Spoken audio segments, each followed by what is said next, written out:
Assalamualaikum warahmatullahi wabarakatuh. Hello guys. Oke, kali ini di Gils Motovlog kali ini, sebelum kita berkendara, ada baiknya kita mempersiapkan riding gear kita. Riding gear itu ada berbagai helm, sarung tangan, kemudian ada decker, terus juga ada ya lain sebagainya buat kalian itu aman dalam berkendara bermotor tentunya. Nah, kali ini gue bakal review satu helm yang helmnya itu di kisaran di bawah 1 juta, tapi ini worth it banget buat kalian yang suka touring, kemudian yang buat pakai sehari-hari, ini worth it banget.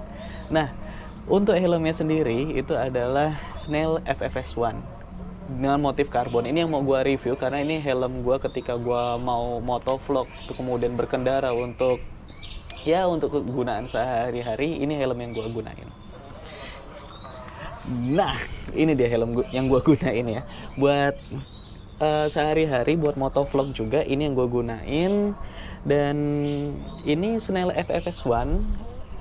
Untuk sarungnya sendiri ini ada dua macam. Jadi kalau lo beli Snell FFS1 yang solid, jadi yang bukan karbon, itu jadinya cuma hitam aja nih.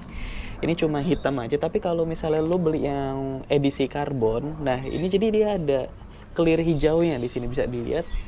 Jadi cukup mewah untuk dari tampilan luarnya ya. Jadi ketika lo beli Snell FFS1 Carbon itu dapat dus sama dapat ini sama manual book. Nah, tapi gue udah buang dus gue sama manual book gue, jadi cuma ini doang. Nah, inilah kayak ginilah tampilannya ya. Oke, kita buka untuk sarungnya. Nah, jadi untuk sarungnya sendiri ini sangat mudah untuk dibuka. Nah, kayak helm pada umumnya ya. Kita buka nih helmnya. Mantap.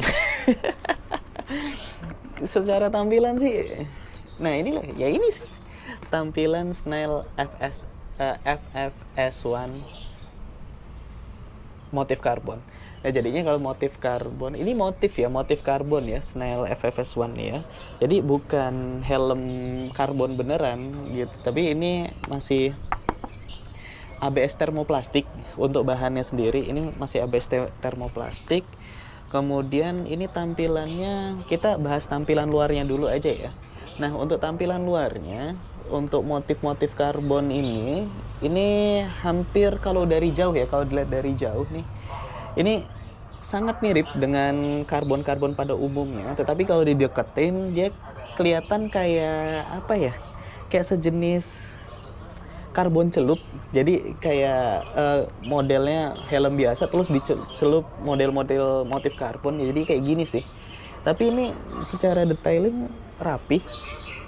Kemudian ini untuk bagian luarnya juga rapi. Ini udah SNI ya guys ya, nih SNI. Nggak kelihatan ya, ini SNI nih. SNI timbul, kemudian ECE. Ini ECER ini kayaknya ini standar untuk Eropa. Jadi kalau di Indonesia kan SNI, tapi kalau di Eropa menggunakan ini nih. Nah, jadinya buat kalian yang pergi ke Eropa nanti yang menggunakan motor terus menggunakan helm ini, kalian nggak kena tilang guys, karena udah ada nih lisensinya ECER22-05. Gue nggak tahu ini apa karena gue juga bukan ahli helm sebenarnya. Kemudian bisa dilihat beratnya. Kelihatan nggak guys? Kelihatan ya? Nah, 1350 plus 50 gram. Jadi helm ini udah kayak setara karbon beneran. Jadi ketika lo beli, misalnya lo punya helm LS2 karbon itu beratnya sekitar 1300 aja. Jadi ini 1350, beda 50 gram dengan LS2 karbon, dan ini setara helm KYT NX Race. Nah, ini jadinya.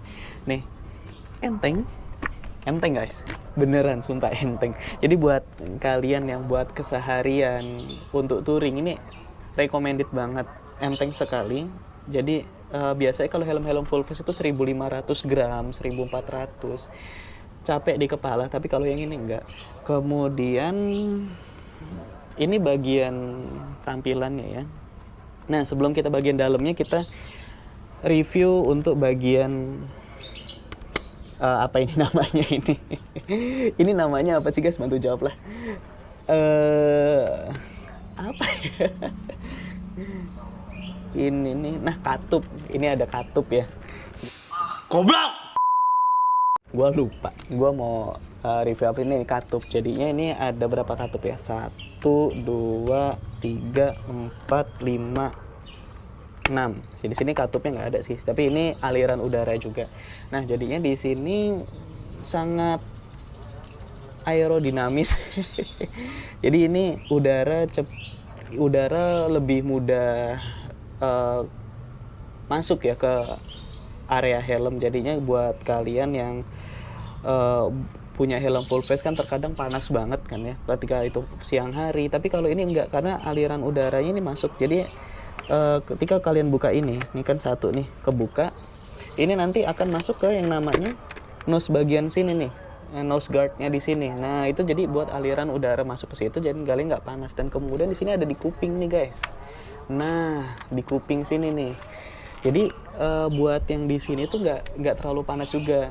Dan yang di sini buat di kepala, buat rambut kalian nggak lembab juga. Nah jadinya banyak banget nih untuk apa namanya, apa ini namanya ya? Buat angin lah ya. Gue nggak tahu, gue nggak pakar helm, tapi gue sebagai pengendara yang baik, gue wajib untuk menuhin untuk safety riding gear gue, salah satunya helm ini. Kemudian balik ke sini, kita udah bahas ini ya. Nah kita bahas dalamnya nih. Nah untuk sistem pengunciannya sendiri ini menggunakan double D-ring. Jadi sistem penguncian di Snail itu ada dua. Yang pertama itu double D-ring, yang kemudian yang kedua itu micro-lock. Bedanya double D-ring dengan micro-lock, kita bahas yang micro-lock dulu ya. Kalau yang micro-lock itu sebenarnya helm pada umumnya yang digunain dicetekin langsung, cetek. Nah itu adalah micro-lock. Kemudian yang kalau kayak gini adalah double D-ring. Bingung nggak cara makainya gimana? Jadi ya guys, gini nih untuk cara makainya. Kelihatan nggak sih? Kelihatan ya.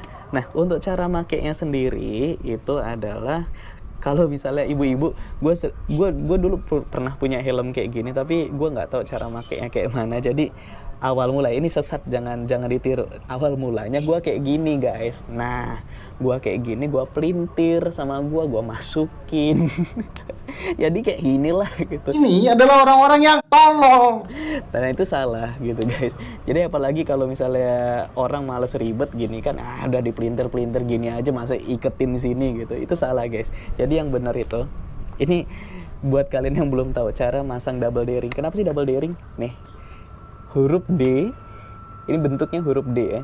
Dan ini juga ring gitu, namanya double. Ini ada dua, double D-ring. Untuk cara makainya, ini guys, cara makainya ini dililitin ke sini. Nah, dua-duanya masukin dulu. Slap. Oke. Kemudian ini ada dua sisi, ada dua D-ring. Yang ada tanda merah ini kita masukin ke sini. Jadi jangan masukin ke sini ya, tapi masukin ke sini. Iya. Nah, kekunci kan? Nah, habis itu kalau udah kayak gini kita masukin ke sini. Nah, udah kekunci guys. Dan ini aman banget. Amannya karena apa? Menurut penelitian, jadi kalau misalnya kita amit-amit mengalami yang namanya suatu crash, ini nggak bakal lepas guys helmnya. Beda sama kalau micro-lock. Kalau misalnya micro-lock itu akan semakin lama, semakin kemakan usia, dia semakin kendor gitu, tergantung dengan gespernya. Nah, ini kalau misalnya kelepas gini ya. Nah, ini kelepas aja nih. Ini kelepas, tapi ini tetap kekunci guys nih. Padahal ini udah kelepas, tapi ini tetap kekunci. Nah, ini kelebihan double D-ring. Kemudian kita udah bahas sistem pengunciannya. Kemudian kita bahas yang namanya busanya. Busanya lembut. Busanya lembut sih. Dan juga kayaknya kayak kelihatan sempit ya. Nah ini busanya lembut banget nih. Untuk sistem pipinya juga lembut ya. Ada untuk apa ini namanya nih, pelindung dagunya ya. Jadi nggak kosong di sininya untuk pelindung dagu. Jadi di sini buat kalian yang motovlog, untuk yang pengapit di sininya, ini cantumin di sini nggak apa-apa gitu. Jadi cantumin di sini nggak apa-apa. Kemudian kita langsung make aja ya. Kita langsung make untuk makainya. Ini gua kayak gini dulu deh. Nih gua pakai. Sumpah enteng. Yang pertama lu pakai ini enteng. Kemudian yang kedua, kedenger gak sih? Kedenger ya. Kemudian yang kedua itu dia sedikit sempit. Ini gue sebenarnya ukurannya M, medium. Tapi kalau ini gue milihnya L, naik satu tingkat, sehingga ininya nggak terlalu ngepet ya. Nah, ini helm ini cocoknya buat kalian yang berbadan slim ya atau kurus ya. Jadi buat yang untuk berkepala besar atau mungkin badannya yang besar, ini kayaknya kurang cocok untuk pakai ini karena ini terlalu sempit buat orang yang gemuk atau buat yang kepala besar gitu. Jadi ya kalau untuk yang seukuran gua, ini gua cocok pakai yang kayak gini nih. Ini enak banget. Enteng, sumpah enteng banget. Nah, oke, nanti gue pengen review buat kita di jalan kayak mana make ini. Gue pengen tahu ini suara anginnya kayak mana. Oke, kita bakal review untuk helm ini di jalan. Oke guys, let's check it out.